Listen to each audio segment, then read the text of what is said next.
Hello everyone, welcome back again to my channel learn with Dhruv. तो आज की class में हम हमारे लास्ट टॉपिक के साथ बढ़ेंगे, उप्स ऑब्जेक्ट ओरिएंटेड प्रोग्रामिंग। उसके बाद हम लोग की आएगी न्यू लाइब्रेरीज। तो चलिए शुरू करते हैं। तो आज सबसे पहले हम सीखेंगे एक नए एनवायरनमेंट में जाके पाइथन कोड्स रन करना। मेरा मतलब ये है कि अब तक हम लोग सीख रहे थे कि आइडियल शेयर पे हम लोग कब तक पाइथन के कोड्स और सब कैसे रन करते हैं। तो आज हम लोग नए एनवायरनमेंट के साथ जाएंगे। तो सबसे पहले हम लोग को क्रोम पे जाना है। यहाँ पे हम लोग को लिखना है वी एस कोड। सिर्फ वी एस कोड लिखना है और जैसे ही आ जाएगा उससे आते ही सबसे पहले जो अपना वेबसाइट आएगा उस पर अपन को क्लिक करना है। अभी यहाँ पे आपको सबको दिख रहा होगा, ये जो सबसे पहला वेबसाइट आया है यहाँ पे अपन को क्लिक करना है।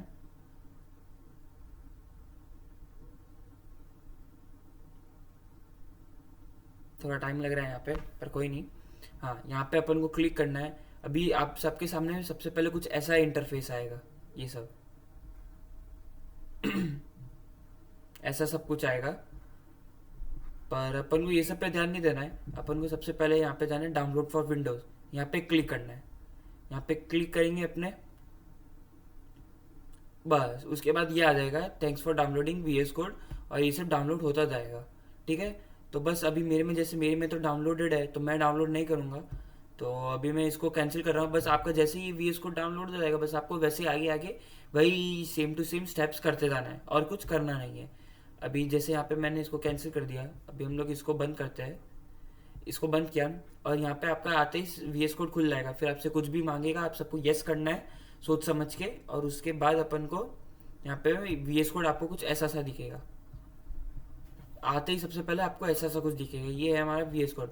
तो मैं पहले आपको ये सब समझा देता हूँ इन सब के बारे में, फिर अपने शुरू करते हैं वी एस कोड में आज का टॉपिक। ठीक है। तो चलो, पहला आता है फाइल। यहाँ पे कुछ ऐसा अपना कुछ खास है नहीं, ये सब आप बाद में भी एक्सप्लोर कर सकते हो। तो इसमें कुछ ऐसा है नहीं, बस आप एक ये ऑप्शन ऑन कर लेना, ऑटो सेव। इसका क्या मतलब है, जैसे आप कुछ भी करोगे, मतलब जो भी प्रोग्राम बनाओगे उसको आप अपने हिसाब से सेव कर सकते हो। आपको बार बार कंट्रोल एस दबाने की जरूरत नहीं पड़ेगी। इसमें ये रन का है कि ये भाई रन किस किस किस हिसाब से होता है, ये वो सब है। बाकी और ऐसा कुछ है नहीं। ये टर्मिनल है, तो ये भी ऐसा कुछ है नहीं।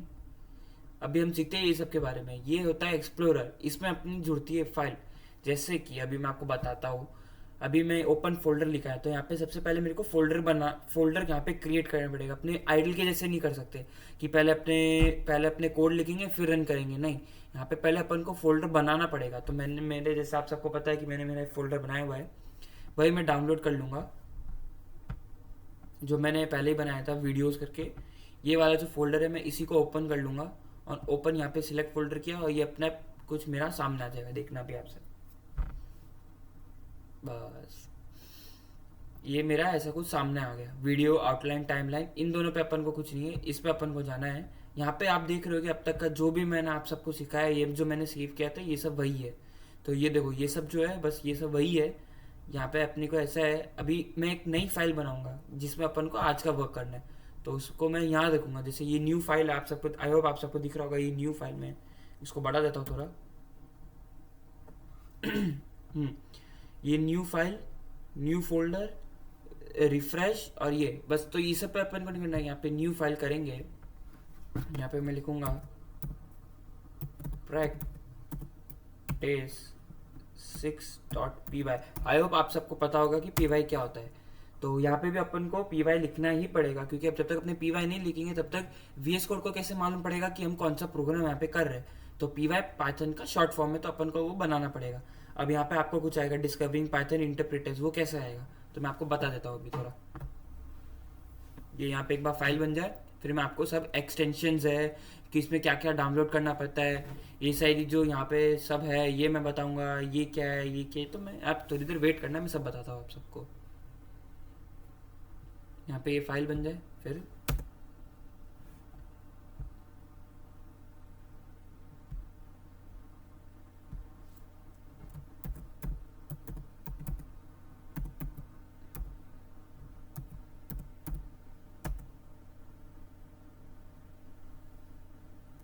अच्छा, प्रैक्टिस 6 अपने पास ऑलरेडी है तो इसलिए वो होगा नहीं, इसलिए हम 7 करते हैं। तो ये हमारा यहाँ पे प्रैक्टिस 7 बन गया .py। ठीक है। तो अभी अभी अपने आगे बढ़ते हैं। ये क्या है, ये जैसे कि बताया एक्सप्लोरर है, ये सर्च मेन्यू बार है, इसमें आपको कुछ ज़्यादा काम आएगा नहीं, इसमें भी आपको जो कुछ ज़्यादा काम आएगा नहीं, ये भी कुछ ऐसा काम का है नहीं। ये सबसे ज़्यादा काम का है एक्सटेंशन। अब एक्सटेंशन होते क्या है, ये भी कुछ काम का नहीं है, टेस्टिंग वेस्टिंग। तो ये एक्सटेंशन होते क्या है, तो एक्सटेंशंस का क्या मतलब होता है कि जो वी एस कोड में अपन को सारे एक्सटेंशंस डाउनलोड करने पड़ेंगे, तब जाके अपना वी एस कोड अच्छे से रन होगा। तो उसके लिए ये जो जो मेन सारे है मैंने इंस्टॉल्ड, देखो यहाँ पे ऐसा सा कुछ आता है, इंस्टॉल और रिकमेंडेशन। तो रिकमेंडेड में ये सब कुछ है, ये सब नहीं करो करो एक ही बात है, इसमें आप इस पे ध्यान मत दो। इन मेरे जो यहाँ पे इंस्टॉल्ड है इस पे ध्यान देना।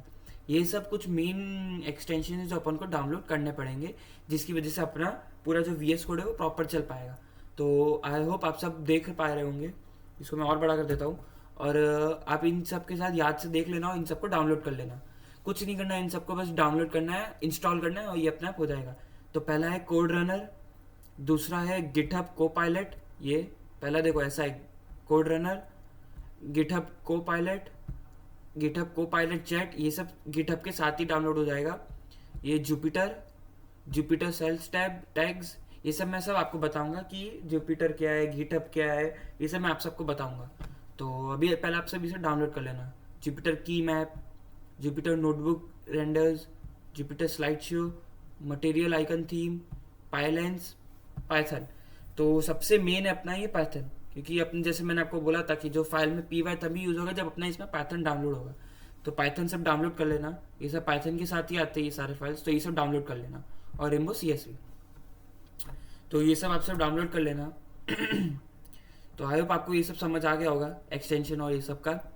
तो अभी अपन को करना है ये, अभी मैं इसको बंद करता हूँ।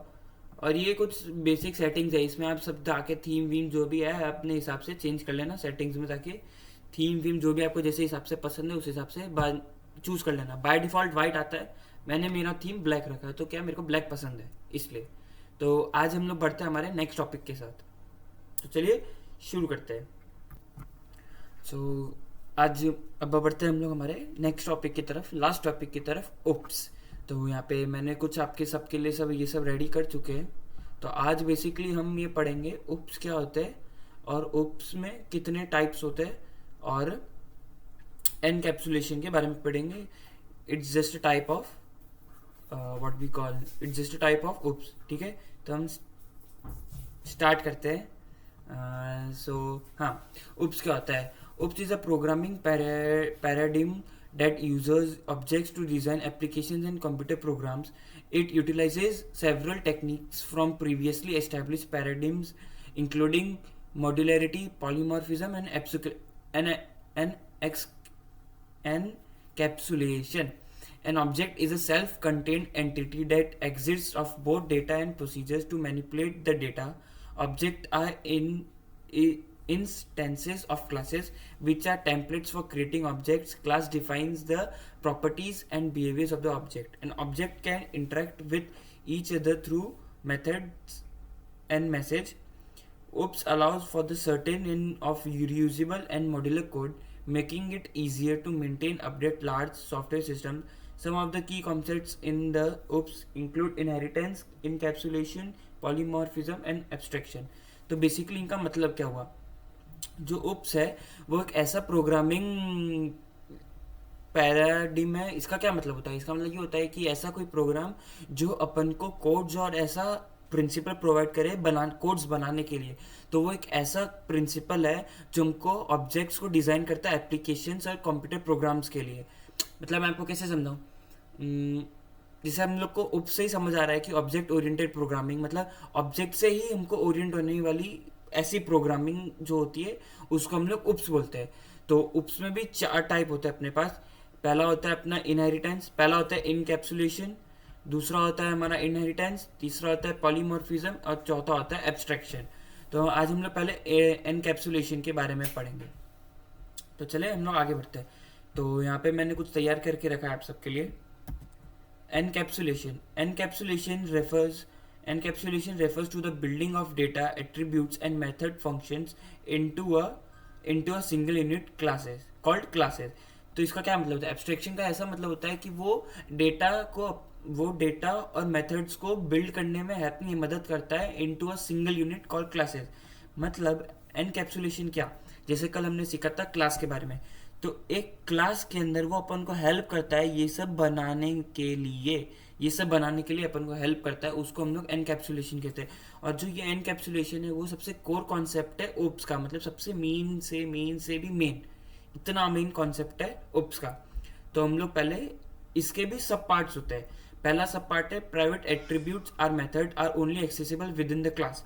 इसका क्या मतलब होता है, जो पहला सब पार्ट है प्राइवेट एट्रीब्यूट्स होता है, इसका ये मतलब होता है कि प्राइवेट एट्रीब्यूट्स का ये मतलब होता है कि जो मेथड है वो खाली accessible within the class होता है, मतलब क्लास के अंदर ही अपने उसको एक्सेसिबल कर सकते हैं। जैसे यहाँ पे मैंने बनाया क्लास पर्सन, फिर एक मेथड ली डेफ, इनिट, अभी मैं आपको बताऊंगा इनिट क्या होता है, सेल्फ, सेल्फ भी बताऊंगा, नेम एज। तो यहाँ पे क्या हुआ, self dot underscore name equals to name, मतलब ये जो नेम और एज है इसको मैंने सेल्फ यूज कर दिया। तो अब जब भी मैं ये मेथड के अंदर लिखूंगा तो मेरे को सेल्फ डॉट नेम लिखना पड़ेगा, सिवाय इसकी भी था। मतलब जो भी आप समझो, जो प्रोग्राम होते हैं जो अपने नॉर्मल पढ़ते हैं तो ऐसे पढ़ते हैं, मतलब अपने सेल्फ से पढ़ते हैं, ऐसे पढ़ते हैं, पर प्रोग्रामिंग लैंग्वेज में अपन को राइट टू लेफ्ट पढ़ना होता है। जैसे कि यहाँ से नेम से लेके हमको ये पूरा पढ़ना होता है, मेरे कर्सर पे ध्यान देना, यहाँ से हमको पढ़ना होता है। तो हम लोग ये समझेंगे, ये जो नेम है, जो हमारा नेम है उसको गरम गरम हमारा निकल के सेल्फ डॉट नेम में आया, ऐसा ऐसा होता है। और ये जो एज है, एज हम लोग का जो एज निकलेगा वो हमारा सेल्फ डॉट एज में निकलेगा। तो इसका मतलब ये होता है प्राइवेट एट्रीब्यूट का। आगे आता है पब्लिक मेथड।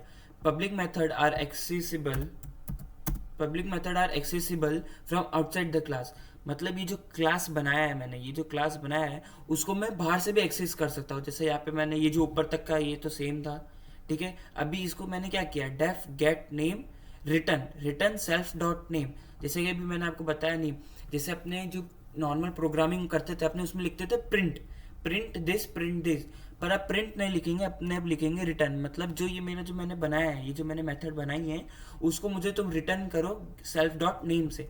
मतलब जो यहाँ पे गेट नेम मैंने जो मेथड बनाई है, ये मेथड अपने खुद से बना सकते हैं। उप्स का वही एक एडवांटेज है कि जो भी अपने मेथड चाहते हैं वो अपने खुद से बना सकते हैं। तो ये जो मेथड है ये मैंने मेथड बनाई है, जब भी मैं इसको कॉल करूँ तो तुम मेरे को रिटर्न करना सेल्फ डॉट नेम, इसका ये मतलब होता है। अभी और यहाँ पे सेट नेम, तो सेट नेम का क्या मतलब होता है कि हम लोग खुद से नाम सेट करना, तो इन दोनों का मतलब यही होता है बेसिकली। पब्लिक मेथड का ये मतलब होता है कि वो आउटसाइड द क्लास से भी एक्सेसिबल हो सकता है। फिर जो दूसरा तीसरा सब पार्ट आता है setter and getter. Setter and getter जो मेथड होते हैं, setter and getter methods are used to access the private attributes. जो ये जो प्राइवेट एट्रीब्यूट्स होते हैं ना, इनको एक्सेस करने में काम आते हैं। जैसे अभी यहाँ पे देखना, ये जो मैंने बनाया वो ऊपर वाली चीज थी, अभी मैंने यहाँ पे गेट नेम और सेट नेम कर दिया, ये ऊपर वाली चीज बेसिकली ये दोनों सेम ही होते हैं, पब्लिक और ये दोनों सेम ही होते हैं। अभी मैं यहाँ पे सेल्फ डॉट रिटर्न करूंगा तो मेरे को क्या रिटर्न करेगा, नेम ही रिटर्न करेगा। क्यों, क्योंकि मैंने सेल्फ डॉट नेम के अंदर मैंने मेरा नेम लोकेट किया है और सेट नेम में मैंने मेरा सेट लोकेट किया है, तो बस वही है। अभी लास्ट थर्ड हमारा आता है कंस्ट्रक्टर। कंस्ट्रक्टर्स क्या होते हैं, तो constructor is use to initialise the attributes.